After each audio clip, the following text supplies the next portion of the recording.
aproveitarem a gravação, para depois eu deixar disponível lá no site para vocês, tá? Essa aula aqui. Então, qual é a minha proposta para vocês, gente?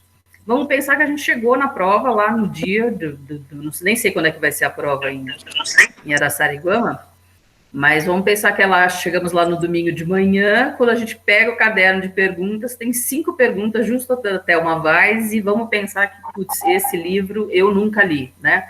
Não sei se vocês já leram a Thelma Weiss, se vocês quiserem ir respondendo aqui no chat, se vocês já tiveram alguma leitura prévia dela, desse livro ou outro livro, né? Mas eu queria fazer essa brincadeira da gente... Vamos tentar fazer a prova sem ter lido o livro, e aí eu vou explicando também um pouco do livro, tá? A partir das perguntas, e de novo, como são 5 perguntas da VUNESP, aquilo que eu também já venho falando nos outros encontros, né? Também é importante a gente entender como é que a VUNESP faz as provas e faz as perguntas, né? Porque daí, quando chegar lá no dia, eu não vou me assustar, de repente, olhando uma questão que tem um textão gigantesco, oh, meu Deus, não vai dar tempo de fazer a prova, tá? Então, vamos lá, deixa eu projetar aqui para vocês. Vou compartilhar a tela. Tá? Se alguém puder ir porque quando eu compartilho a tela, vocês somem para mim. Então, se alguém puder só abrir o microfone e dizer para mim se está aparecendo. Tá sim. Tá sim? Então tá. Então, o livro que vai para o edital, está no edital de vocês, é esse da Thelma Weiss, né? O Diálogo entre o Ensino e a Aprendizagem, da editora Ática, 2000, volume 1, 133 páginas, tá? Então, vamos lá. Olha só a primeira pergunta da VUNESP de 2014 sobre esse livro. Lembra aquilo que eu falei para vocês, né? A prova da VUNESP não é uma prova mal feita, mal escrita, tem poucas questões que são anuladas porque são escritas erradas, etc. Mas a VUNESP gosta de textão na pergunta, tá? Então, vamos ler aqui junto essa pergunta grandona, tá? Para a gente poder entender como a gente se comporta com uma pergunta dessa, tá? Então, lembra que eu falei que é sempre legal eu tentar, quando o texto é muito grande, achar a pergunta, né? E a pergunta sempre está no último parágrafo do textão.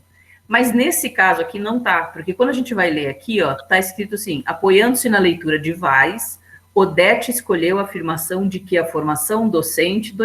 Então, eu não consigo... aqui não tem nenhuma pergunta, então eu tenho que ler o textão inteiro, tá?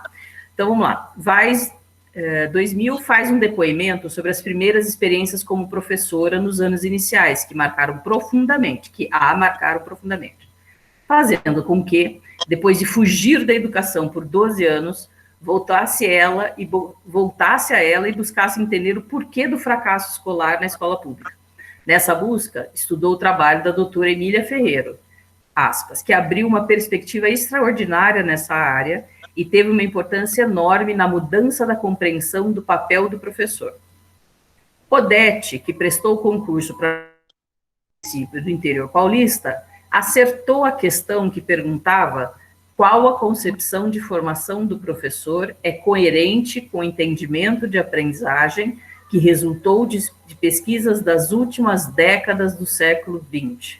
Apoiando-se na leitura de Weiss, Odete escolheu a afirmação de que a formação docente... Então, vejam, gente, é aquilo que eu falei, não é uma prova mal feita, mas a VUNESP gosta de textão, tá? Então, eu vou explicar para vocês aqui o seguinte, isso que eu deixei em negrito, e depois eu vou mandar para vocês, tá? Esse PowerPoint aqui com o simulado e com o gabarito lá no final. Isso que eu deixei... Essa aqui é a pergunta, tá? É isso aqui que eu tenho que saber encontrar nas 5 alternativas. Então, veja, vamos entender essa frase.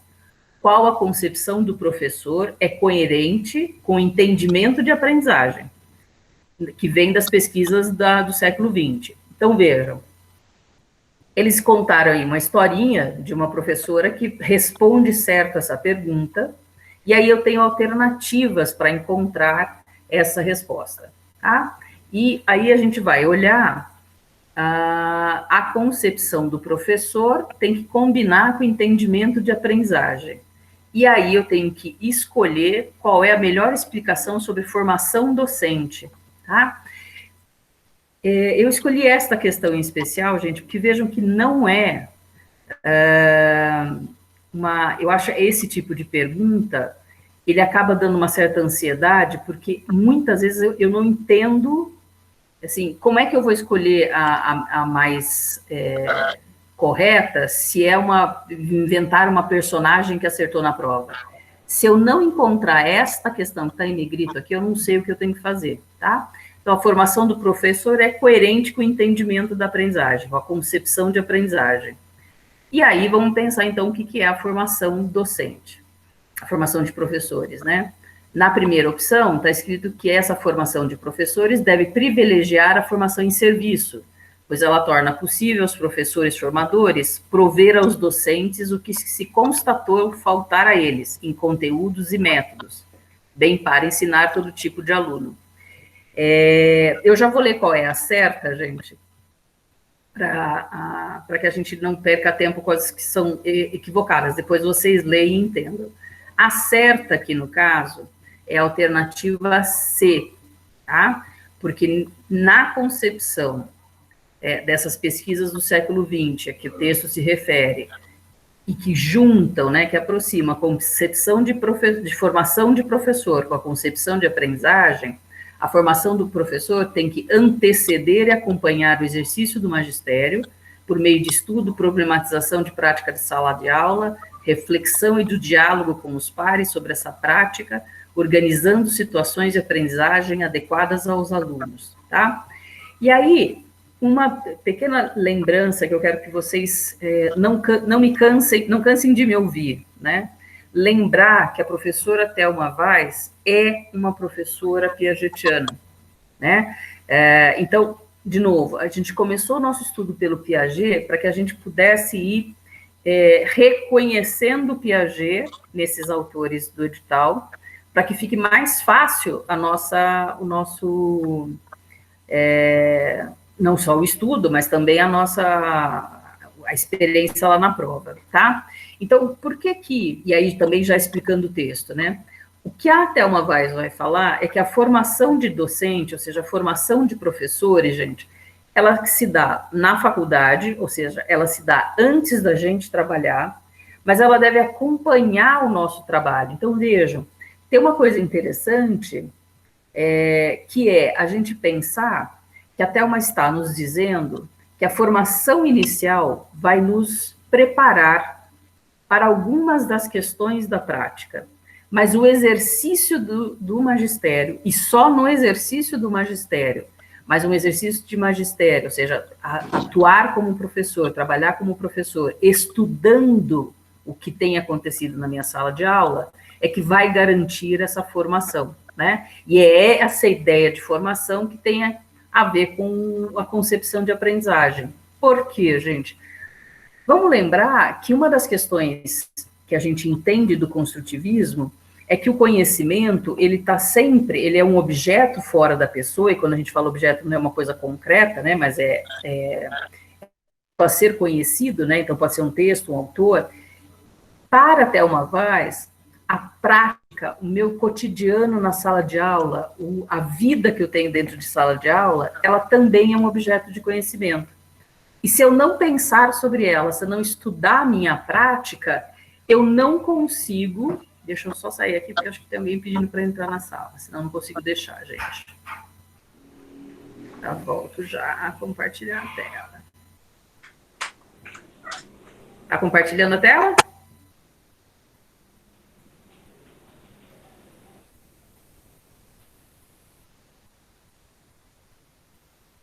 Está aparecendo para vocês, gente? O PowerPoint? Tá. Tá? Então, tá bom. Então, se a gente lembrar lá do Piaget, a gente vai lembrar que ele sempre vai dizer que o objeto de conhecimento está fora da gente e que a gente tem que internalizar, ou seja, que a gente tem que estudar. O que a Thelma vai estar falando sobre a formação de docentes é que eu posso aprender coisas na faculdade, na licenciatura ou na pedagogia, mas é apenas com o acompanhamento durante o exercício do magistério, ou seja, vivendo a sala de aula, vivendo a escola, mas estudando a escola, é que os professores vão realmente ser formados, tá? Então, a alternativa C, gente, ela é um resumo de uma das ideias principais desse livro, tá? Então, quando vocês forem estudar, a alternativa C é a que resume a ideia que a Thelma Weiss tem sobre formação de docente, tá? Então, é isso que eu também quero que a gente faça aqui nesse lado, né? Que a gente aprenda a responder a prova da VUNESP, mas que a gente encontre os elementos chaves desse texto que já estão organizados aqui nesse simulado, tá? Então, a questão 1, anotem aí para vocês, se bem que aqui no PowerPoint tem o gabarito, né? A questão 1, a alternativa certa é a C. E, de novo, concepção de formação, a ideia que a Thelma Weiss tem para a formação de docente está resumido aqui na alternativa C, tá? Vamos lá. Questão 2. Vejam que essa aqui já é menor no enunciado, né? Então, vamos ver aqui, no final da frase, qual é a pergunta? A pergunta que essa questão traz é: a consequência didática dessa afirmativa é que o professor deve... Então, de novo, mesmo ela sendo curta, eu não consigo responder sem ler ela inteira, porque a consequência didática da afirmativa, a afirmativa está antes, então eu tenho que ler, tá? Então, vamos lá. Thelma Weiss, 2002, em O Diálogo entre Ensino e Aprendizagem, afirma que o conhecimento avança quando o aprendiz enfrenta questões sobre as quais ainda não havia parado para pensar. A consequência didática dessa afirmativa é que o professor deve... Então, vejam, sobre o que esta pergunta está falando, gente? Ela está falando sobre qual a postura do professor em sala de aula, do ponto de vista da Thelma Weiss, né?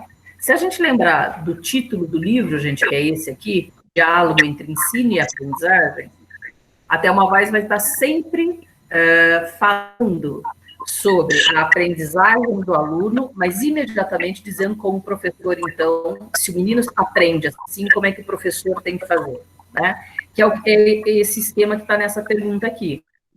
Se o conhecimento avança quando o aprendiz desafios, que ainda não tinha parado para pensar, qual é a postura do professor, tá?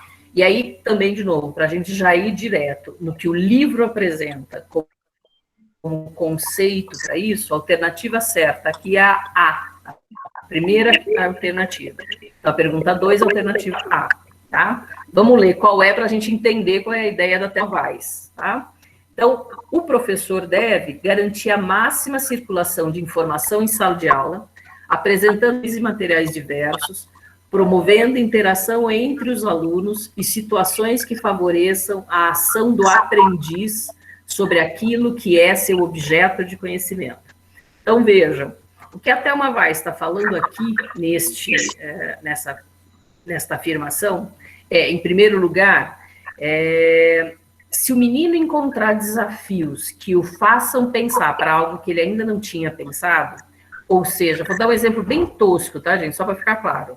Vamos pensar que a gente esteja lá com, sei lá, o 4º ano, trabalhando classificação dos seres vivos, né? E aí eu estou lá explicando que dentre os seres vivos do reino animal existem os mamíferos, e estou explicando quem são os mamíferos, ok? E num determinado momento a gente fecha lá um acordo junto com os alunos que mamíferos são animais com pelo, né? Muito bem. Para que a gente possa desafiar os alunos, eu poderia, num determinado momento, perguntar para eles como é que a gente classifica, por exemplo, baleia e, por exemplo, os morcegos, né? Por quê? Os dois são animais mamíferos. Mas morcego, se eu pensar bem, talvez eu fique em dúvida se ele tem ou não pelos, e baleias definitivamente não têm. Então, como é que a gente faz com que baleia caiba na definição de mamífero, se eu tinha dito que todo mamífero tem pelo? Ou seja, eu faço a criança repensar numa condição que eu tinha para classificar os animais entre mamíferos e não mamíferos, né? Propondo um desafio para ele, ou seja, vamos pesquisar animais que são mamíferos e pelos, tá? Então, esse desafio, gente, quando a criança tem que se debruçar sobre algo absolutamente novo, que ela nunca tinha pensado, né? Não significa um assunto novo, gente, mas um desafio dentro de um assunto que ele está estudando, né? Ele já estudou até um pedaço, ele já entendeu até um pedaço, mas eu vou oferecer um desafio para ele dentro daquilo que ele está estudando, né? Vamos pensar algo que, por exemplo, para mim sempre me incomodou, né? Como é que a gente vai classificar e entender um coral no meio do mar como sendo pertencente ao reino animal e não no reino mineral, né? Porque um coral, ele é rígido, ele, se você pegar, ele quebra, né? Ele tem todas as características de uma pedra porosa, mas, na verdade, ele é um animal. Ele é classificado no reino animal. Então, vejam, eu estou entendendo a classificação de animais, eu estou aprendendo sobre isso, mas, de repente, dentro desse assunto que eu já acho que eu domino, o professor apresenta um desafio. Essa é a concepção que a Thelma vai afirmar no livro dela, sobre por que o aluno avança no seu aprendizado. Ele avança porque o professor traz desafios novos, tá? Se o professor, então, precisa trazer desafios novos, nesta primeira alternativa aqui na A, gente, o que a gente tem da Thelma é uma descrição, né, de como é que o professor, então, se comporta didaticamente, né? Então, vamos lá de novo. Ele garante a máxima circulação de informações em sala de aula. Então, veja, o que a Thelma vai estar falando aqui é que o professor não pode ser aquele que só fala, né? Eu não posso ser a única fonte de informação numa sala de aula. As crianças têm que ter acesso a livros, a desenhos, têm que poder ir para a biblioteca, né? Hoje em dia, a gente sabe que não é um pecado ligar o celular, né? Deixar as crianças, com autorização dos pais, levarem celular para a escola e fazerem pesquisas em sites de pesquisa adequados, né? Ou seja, eu preciso ter muita informação, eu não posso achar que eu, professor, gente, vou ser a única fonte de informação numa sala de aula. É impossível, tá? Para essa postura que a Thelma Weiss está descrevendo aqui no livro, né? Além de ter muita informação circulando em materiais diferentes, então é isso que eu estou falando. Precisa ter acesso a algum tipo de mídia, algum tipo de vídeo, a uma música, a texto escrito, a diferentes textos escritos, tá? Então, eu tenho também, assim, é muita informação, mas muita informação de modo variado, tá? E eu tenho que fazer com que os alunos tenham uma certa interação com situações que favoreçam o aprendizado, ou seja, não adianta, e aí a gente pode fazer, quem já é professor ou quem já foi, né, como a Raquel estava me contando, quem já esteve em sala de aula, quando a gente fala de sala alfabetizadora, por exemplo, gente, não é poluir a sala de aula com um monte de alfabeto e um monte de cartaz com desenho de A e abelha, né? Não é isso, tá? Quando a gente fala de uma sala alfabetizadora, a gente está falando dessas características, por exemplo, que a Thelma vai estar descrevendo aqui. É muita informação por escrito, mas em diferentes tipos de escrito, mas o aluno tem que interagir. Então, só pendurar na parede, gente, só encher de aqueles abecedários de EVA que as professoras compram e se preocupam pra caramba para colocar. Aí tem, depois de EVA, tem os numerais, aí depois tem das multiplicações e das tabuadas, ou seja, só colocar na parede não significa que eu estou dispondo informação para os meus alunos. O aluno tem que interagir. E aí, de novo, sendo bem repetitiva com vocês, gente, ao final do curso vocês não vão querer nunca mais nem falar comigo, mas eu preciso repetir isso para vocês, né? Vejam o último trecho dessa frase, gente. A ação do aprendiz sobre aquilo que é seu objeto de conhecimento, tá? Então, vamos lembrar lá do Piaget. Conhecer não é fazer uma cópia mental da informação, né? Lembram que o Piaget dizia isso no texto que a gente leu? Portanto, é a ação do aprendiz sobre aquilo que é o seu objeto de conhecimento. Então, por isso que não adianta pendurar um monte de coisa na parede, se a criança passa por ali, mas nem olha, nem vê, já cansou, não aguenta mais olhar, tá? A criança precisa interagir com essas informações que estão no documento ali, né? Na parede, na sala, disponível para ela, tá bom? Vamos continuar. Aí, a questão 3 e 4, gente, vejam que a gosta de fazer. Né? Isso é uma coisa que ele gosta bastante de fazer. Na prova de Cananéia, que o Fábio postou, tem uma questão que está organizada dessa maneira aqui. A VUNESP gosta de pôr trechos de texto do livro, tá? E aí dizer para a gente que está lá querendo ficar calmo, mas sem, né, tentando se concentrar e ficar calmo na prova, que eu preciso ler esse texto para responder as questões 3 e 4, tá? Então, de novo, se eu estiver muito ansioso, gente, se eu for alguém que me fico muito agoniada em dia de prova, né? Se eu sou alguém que acabo ficando super ansioso e aí a caneta cai da mesa e eu fico com medo de não dar tempo, e aí eu começo a ler e estou suando, etc. Ou seja, ver um texto dele, saber que eu tenho que responder 3, 4 questões a partir desse texto, às vezes é um momento de eu também ficar um pouco mais ansioso. Então, eu trouxe essas duas questões, mas para também fazer exatamente o que eu faço quando eu faço prova de concurso, tá? Então, eu vou ler exatamente isso. Leio o texto para responder as questões de número 3 e 4. Antes de ler o texto, gente, eu vou olhar as questões 3 e 4. Tá? Eu, Luciana Cury, ok? Então, eu estou dizendo como eu faço. Se servir para vocês, vocês tentem fazer, tá? Eu tento olhar as questões para ver se eu consigo responder sem ter que ler o textão lá, tá? Então, a questão 3, ela vai falar assim, de acordo com o texto, ao se iniciar oficialmente a alfabetização, e aí eu tenho que escolher as alternativas. Vamos pensar que eu olho e falo assim, poxa, eu não entendo de alfabetização, né? Eu nunca li nada, nunca estudei nada, etc.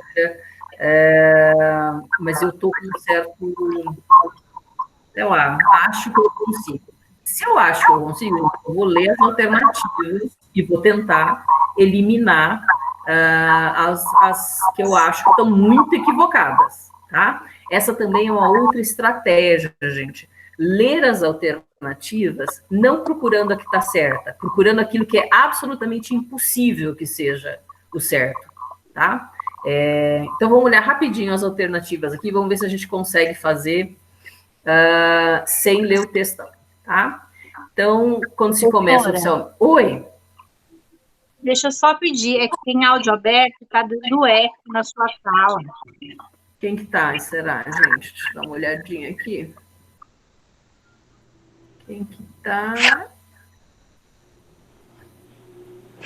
Ó, para mim aqui aparece com o microfone aberto a Raquel e a Maria José. Ah, não vi. Vocês conseguem fechar? Melhorou o som? Acho que sim, né? Que melhorou para mim aqui também. Bom, vamos voltar.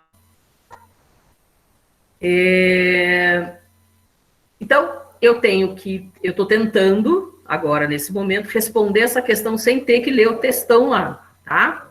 Mas a pergunta está me dizendo que lá no texto tem algum lugar que diz que quando se começa oficialmente a alfabetização, e eu vou tentar responder sem ler o textão. Então, vamos ver. Somente as crianças de classe mais favorecidas podem desenvolver hipóteses de escrita, visto que podem comprar livros e cedo ter acesso ao mundo da cultura letrada.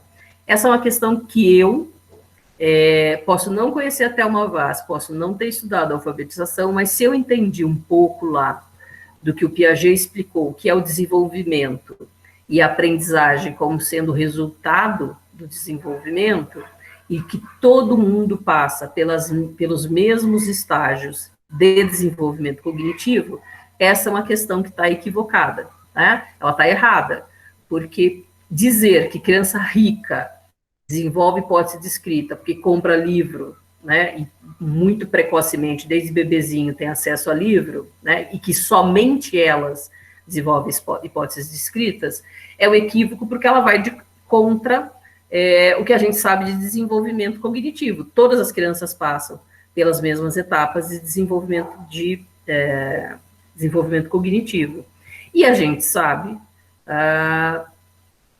que para entrar em contato com texto, né, a gente não precisa necessariamente ter livros dentro de casa. É lógico que ter livros dentro de casa e ter mais precocemente faz com que qualquer um aprenda a ler com mais facilidade. Entretanto, gente, o problema dessa questão é dizer que só as crianças ricas desenvolvem hipóteses de escrita, né? Como se então no mundo das crianças pobres não houvesse nenhum tipo de texto em lugar nenhum, tá? Então essa é uma que eu já descarto logo de cara, porque eu sei que dizer que só criança rica, pronto, já está errado, eu já descarto. B, as crianças mais pobres, por não terem tido qualquer contato com texto escrito de boa qualidade antes de entrar na escola, certamente apresentarão maior dificuldade ao serem alfabetizadas, tá? Agora, vejam, essa é uma questão complicada, gente, porque ela faz uma afirmação que generaliza, né? Ela está dizendo, as crianças mais pobres não têm qualquer tipo de contato com texto escrito de boa qualidade, ou seja, a gente não pode, gente, nunca generalizar que toda criança rica compra livro desde bebê, e também não podemos generalizar que toda criança pobre nunca teve contato com texto escrito de boa qualidade, tá? Então, de novo, como a pergunta faz uma afirmação impossível de se sustentar, eu já abro mão dela. Aí a C. As reflexões e hipóteses de escrita desenvolvidas pelas crianças mais pobres são do mesmo tipo que as desenvolvidas pelas crianças que têm contato com livros antes de entrar na escola. Então, veja, essa pergunta aqui, ela faz um equilíbrio das duas, né, das duas anteriores. A primeira diz, só rico aprende a ler porque compra livro cedo. A B diz, criança pobre nunca aprende a ler cedo, que nunca tem livro antes de entrar na escola. E essa aqui tenta fazer um equilíbrio, né, ó. Tanto as mais pobres quanto as mais ricas desenvolvem as mesmas hipóteses de escrita. Vamos deixar essa de lado aqui, nem certo nem errado, porque ela parece ser coerente. Então, eu só vou saber se de fato ela é a única coerente se eu olhar as outras duas, porque duas ali eu já eliminei, né? Então, vamos ler a D. As crianças que na família criam um bom repertório de escrita de palavras conhecidas antes de entrar na escola não apresentam qualquer vantagem em relação às demais crianças. Essa faz uma afirmação estranha, né? Porque ela está falando de crianças que criam um bom repertório de escrita de palavras conhecidas antes de entrar na escola, e que isso não é uma vantagem em relação às demais crianças. Por quê, gente? Se a criança já aprendeu e já tem um bom repertório de escrita, eu não vou dizer que é uma vantagem, mas ela já chega com um repertório, certo? Então, também vamos deixar essas aqui um pouco, a D também um pouco em aberto. E as crianças pobres, por não terem geralmente acesso à escrita em seu grupo social, apresentam desvantagens em relação às crianças provenientes de ambientes letrados. Então vejam, gente, a C, ela parece propor um equilíbrio, mas a D e a E fazem afirmações sobre a alfabetização que, neste caso aqui, eu já eliminei duas. Mas para ter certeza, eu preciso voltar no texto e tentar localizar essa informação. Mas aí o que eu sugiro para vocês? Que a gente faça uma leitura que a gente chama leitura em Z, né? Que é meio assim, não sei se dá para ver o meu mouse aí na tela de vocês, né? Que é uma leitura que a gente faz um pouco na diagonal, assim, procurando a pergunta. Então, eu vou ler o texto, gente, mas tentando procurar só isso aqui, ó, como é que começa oficialmente a alfabetização, tá? E aí eu vou fazer uma leitura um pouco mais rápida, porque eu estou procurando uma determinada informação, tá? Vamos ver aqui. Então, vamos ler rapidinho. As crianças controlam hipóteses escritas e seu uso nas situações em que elas participam.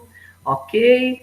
Frequentemente, as mais pobres são as que têm hipóteses mais simples, pois vivem poucas situações. Para elas, a oportunidade de pensar e construir escrita é menor, etc. É comum, por exemplo, crianças de famílias que fazem uso cotidiano, pedirem para as crianças lerem, são situações que permitem. Ou seja, eu vou lendo, gente, esse texto meio rapidinho e meio por cima, tá? Só procurando, né, aquela questão que está na 3. Quando começa a alfabetização, e aí a gente sabe que as alternativas estão lidando com essa diferença. Criança pobre sabe menos, criança rica sabe mais, né? Então eu tenho que achar essa resposta aqui no texto, tá? Então, vamos continuar lendo rapidinho. Não significa que as crianças pobres não tenham acesso à escrita, não possam reconhecer. O que o professor vai fazer a partir desse momento? Ação pedagógica. Esse professor. Bom, então eu vou fazer uma leitura rápida, volto para a questão 3, tá? E vou escolher uma das alternativas. E aqui, eu queria que vocês escolhessem uma das alternativas, tá? Eu sei que a gente não teve tempo de ler o texto, mas eu vou dizer para vocês também como técnica de escrita, tá? Se eu já eliminei 2, que eu tenho certeza que estão equivocadas, tem uma que me parece razoável, né? Mas quando eu volto ali no texto, né, eu começo a achar que talvez essa C não seja tão razoável, porque no texto ela fala que realmente as crianças mais pobres têm hipóteses mais simples, né? Então, essa 6 que me parecia super equilibrada, eu também posso pensar que não está muito certa. Mas também ela está dizendo que não tem nenhuma vantagem para as crianças, né, na D, que já vem com o repertório. E não é isso que o texto está falando aqui no começo, né? Ela está falando que muitas vezes as crianças mais pobres não têm oportunidade de pensar sobre escrita, etc., e que essa possibilidade de pensar é menor nas famílias pobres que vivem em classe média e alta. Não por causa da presença de livros, mas porque isso a gente sabe que a gente faz em casa, né, gente? Eu costumo dizer que filho de pedagogo, sobrinho de pedagogo, coitado, né? Só ganha jogo, não ganha nem brinquedo, né? Quando no ambiente, gente, tem um estímulo, tá? Isso que é importante a gente entender. O que até uma vai está dizendo, não é comprar livros mais cedo que garante a alfabetização, é o valor que a leitura tem para a família, tá? Porque a gente pode ter famílias extremamente simples, gente, que não tinham nenhum livro, mas que no fim, sei lá, jogavam stop com as suas crianças, né? Ou fica aquela brincadeira, escreve o nome da sua avó, escreve o nome do cachorro, blá, blá, blá, blá. Ai, mostra para sua avó que você já sabe ler, já sabe escrever e tal, tá? Então, por eliminação, gente, veja, o que eu quero mostrar aqui para vocês é um mecanismo da gente não sofrer muito com o tamanho do texto e a gente tentar achar uma resposta mais rápida, tá? Nesse exercício, eu escolheria a E, por exemplo, que diz, as crianças pobres, por não terem geralmente acesso à escrita em seu grupo social, apresentam desvantagens em relação às crianças provenientes de ambientes letrados. Então, vejam, nessa última alternativa, a prova está dizendo, as crianças pobres não têm acesso à escrita no seu grupo social, tá? E pode ficar em desvantagem, sim, daquelas crianças que estão em ambientes letrados. Então, veja, o contraponto não é com criança rica, o contraponto é com outra criança pobre, mas que a família joga stop desde criancinha, ou uma outra família pobre em que o pai gosta de ler jornal, né? E está sempre lá lendo o computador. Em que a mãe vai na igreja e está sempre com a Bíblia ou com algum texto, alguma revista da religião ali em mãos lendo. Tá? Ou seja, o ambiente letrado, gente, ele não tem a ver com a classe social, tá? Com a riqueza ou com a pobreza. Vamos ver a 4. A 4, que a gente tem que ler lá o textão para saber, ela diz uma coisa, ela nem faz uma pergunta, né? Ela diz assim, depreende-se do texto lido uma crítica. Então, vejam, o que ele está dizendo é, aquele texto lá, tá? Tem uma crítica. Vamos tentar achar qual é a crítica que o texto faz. A crítica do texto é para os que adotam uma concepção de aprendizagem escolar concebida como memorização e reprodução do conhecimento? Para os professores que ainda alfabetizam os alunos ensinando a escrever palavras soltas, não textos completos? A crítica é para as famílias mais pobres que não se preocupam em fornecer materiais escritos para os seus filhos, para que entendam a escrita antes de entrar na escola? Então, veja, aqui já tem uma crítica que a Thelma Weiss nunca faria. A Thelma Weiss, no texto dela, não vai criticar a família pobre, dizendo que pobre não tem preocupação, não se importa em oferecer texto para as crianças. Então, a C eu já elimino. É uma crítica para a escola que adota métodos de alfabetização que aceitam que o aluno escreva a palavra sem obedecer às convenções gráficas? Também não, porque a gente sabe que as crianças começam escrevendo conforme elas conseguem e a gente vai melhorando a escrita das crianças conforme elas vão escrevendo. Ou seja, eu não tenho... Deixa eu só permitir alguém entrar aqui, gente. Eu não tenho nenhum tipo de crítica da Thelma Weiss, né? Desculpa, deixa eu voltar aqui. Eita! Oh, meu Deus! Aqui, né?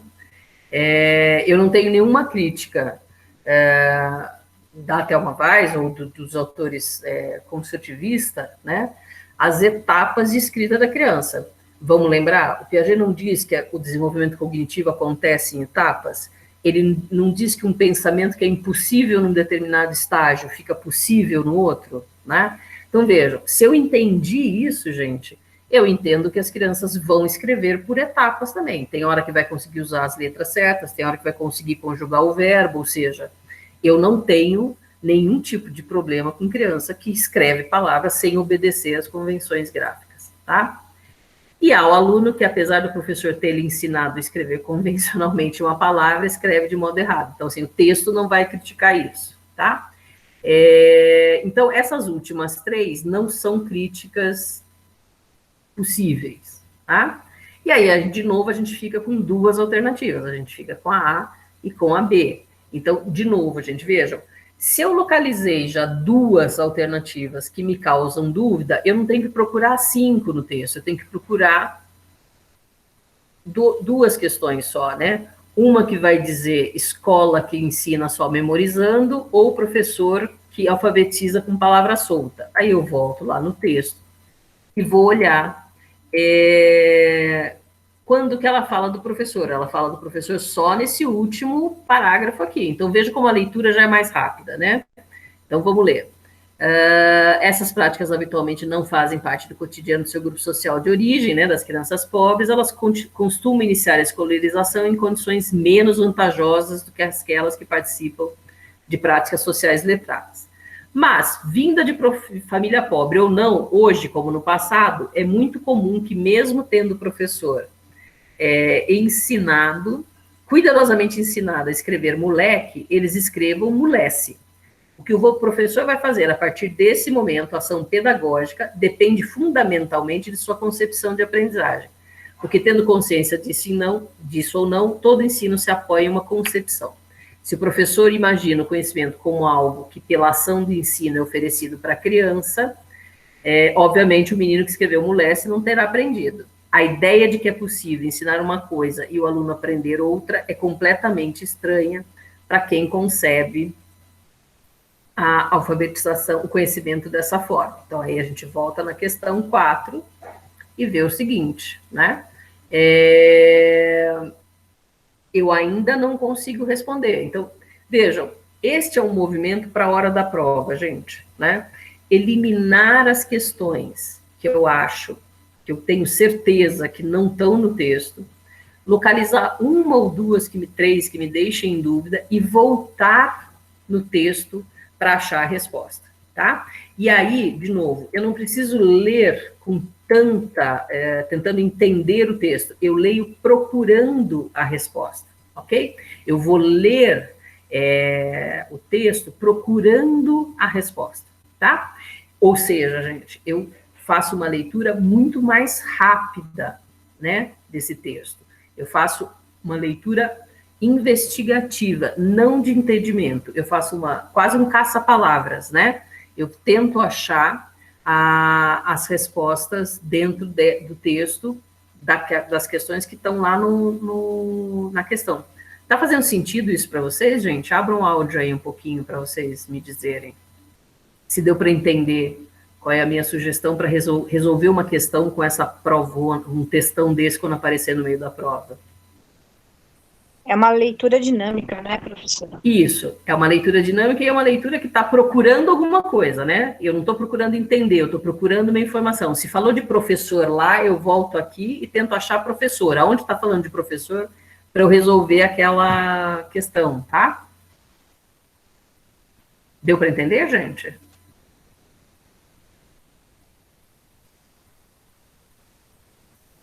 Deu sim. Deu? Então, vamos lá. Bom, aí a 5, de novo, né, é aquela que eu disse para vocês, que é a mania da VUNESP, né? Textão enorme, tá? E que eu tenho que, então, ver, sempre eu faço isso, então estou só sugerindo para vocês, é tentar achar a pergunta, para tentar ver se eu consigo abrir mão de ler o texto inteiro, tá? Nesse caso, de novo, gente, eu deixei em negrito, né? Qual é a pergunta, tá? A pergunta Weiss diz que é impossível ensinar alguém sem saber o que essa pessoa já sabe sobre determinado objeto de estudo.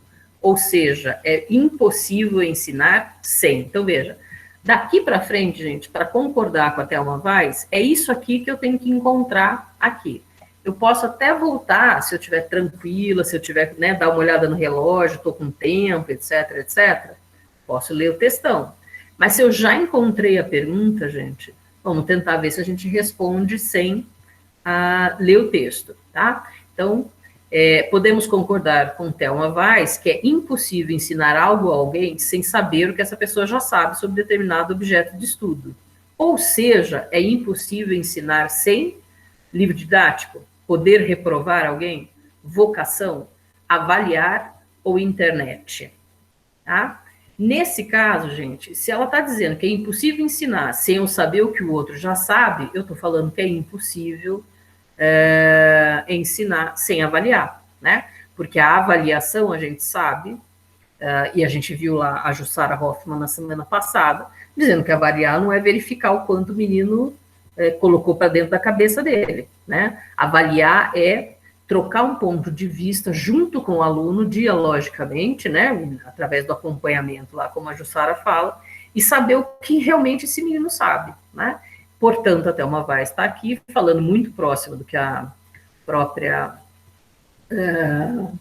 Jussara Hoffmann fala, que é impossível ensinar alguém sem saber o que essa pessoa já sabe sobre esse assunto, portanto, eu preciso avaliar no começo do processo, né? Que é aquela avaliação que em outros textos, outros autores se chamam de avaliação diagnóstica, né? É aquela avaliação que eu faço para... Eu não gosto da palavra diagnóstico porque parece coisa de saúde, né? Porque quem faz diagnóstico depois manda tomar um remédio para consertar, né?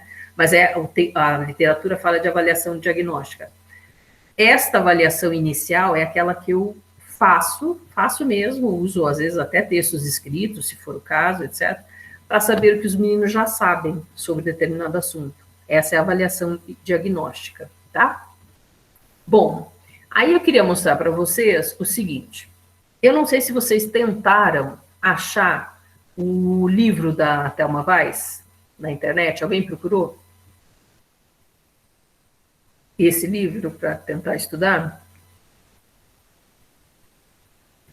A Thelma Weiss, gente, é uma mocinha muito, muito brava com a sua publicação, né? Com suas publicações. Não tem PDF inteiro do livro dela, tá? Então, o que eu vou também e queria discutir aqui com vocês, né? Primeiro, quando a gente joga o título do livro no Google, ele dá lá para a gente uma série de referências, né? Esse simulado, eu deixei o endereço aqui, gente, porque eu gosto bastante desse blog, tá? Que chama simboraestudarblogspot.com, tá? Eu deixei o link inteiro para esse simulado da Thelma Weiss. Mas se vocês entrarem só no simboraestudar.blogspot.com, ele tem outros simulados, né? E diferente de alguns sites de simulado, esse aqui a gente não tem que fazer cadastro, não tem que pagar, não tem que fazer nada. Mas também é um simulado mais simples, né?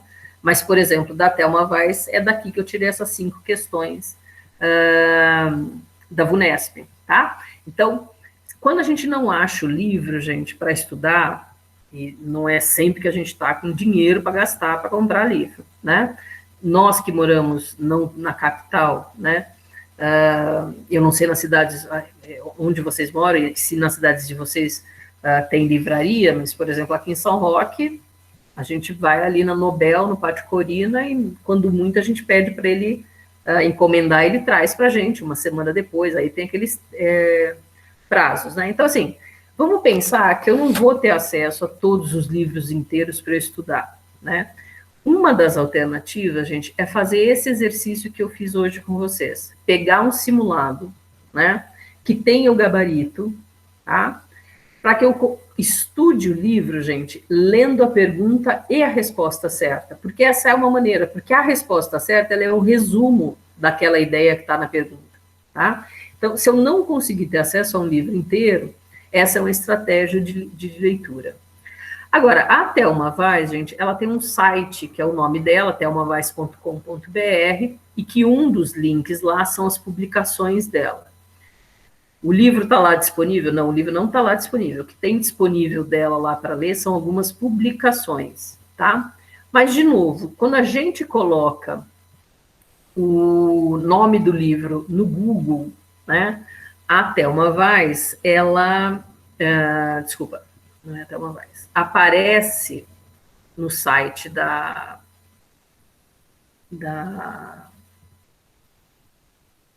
aparece, me perdi. Aparece no Google, né, nas respostas do Google, desculpa, gente, aparecem vídeos da Thelma Weiss falando sobre esse livro, tá? Então, estou sem dinheiro, não tenho biblioteca, não tem livraria próxima, né? Estou sem grana para encomendar, para entregar na minha casa. Como é que eu vou fazer para ler os livros que eu não consigo achar na internet, né? Então, joga o nome do livro no Google, vê se aparece um vídeo do autor falando sobre o livro, tá? Nesse caso, a Thelma Weiss tem bastante coisa dela, falando sobre esse livro, então dá para ler. E aí eu trouxe para vocês também uma outra alternativa. Está aparecendo na minha tela para vocês, gente? Aqui um PDF da revista do Centro de Educação da Federal de Santa Maria.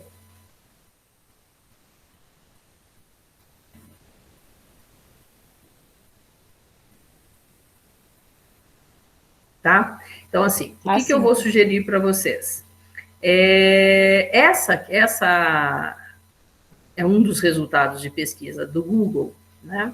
Vejam, é uma resenha sobre o livro, tá? Agora, qualquer site, gente, que tem uma boa resenha ou um bom resumo para eu estudar, é confiável, tá? Eu vou dizer de novo, gente, o que eu sugiro, porque é o que eu uso, tá? Esta é uma resenha que está publicada numa revista de educação de uma universidade pública, né? Nesse caso aqui da Federal de Santa Maria, tá? Que é do Rio Grande do Sul. Então, é uma resenha que provavelmente, né, essas duas moças aqui, a Luísa e a Adriana, devem ser alunas, tá? Olha lá, elas são doutorandas do programa de pós-graduação, e elas tiveram que escrever uma resenha para o programa de doutorado, uma resenha sobre esse livro, tá? E publicaram nessa revista. Isso significa o quê, gente? Alguma banca de professores, dois avaliadores pelo menos, né, leram textos dela e autorizaram a publicação, disseram que era um bom texto sobre o livro, tá? O que eu estou querendo dizer, gente? Muitas vezes, o que vale a pena, eu vou mandar essa resenha aqui para vocês também, tá? Deixa eu voltar aqui para a tela com vocês. Cadê vocês? Vocês estão aqui. O que eu queria sugerir, gente, que também, quando eu estou sem grana, estou sem livro, não vou conseguir pegar de jeito nenhum, né? Procura resenha e resumo na internet. É interessante, é importante.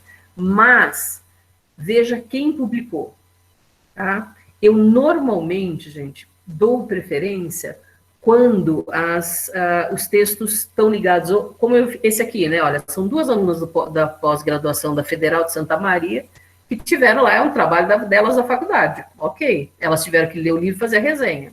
Mas se publicou na revista, gente, é porque alguém leu e disse, a boa resenha pode publicar, né? Por quê, gente? Vocês podem jogar lá no Google, aí aparece assim, blog da professora Lucianinha Cury, né? Tá bom, a Luciana Cury pode ter lido o livro, pode ter feito uma boa resenha, mas quem me garante, gente, que eu estou lendo um bom texto, uma boa resenha, né? Então, essa é uma questão importante, quando eu não tenho acesso para o livro, né? E acho que, assim como vocês, um dos meus maiores desesperos quando eu pego edital, gente, é olhar a quantidade de coisa que tem que ler e ficar pensando, Jesus, eu vou ter que comprar tudo isso, estou perdida, porque já foi 80 pau na inscrição, né?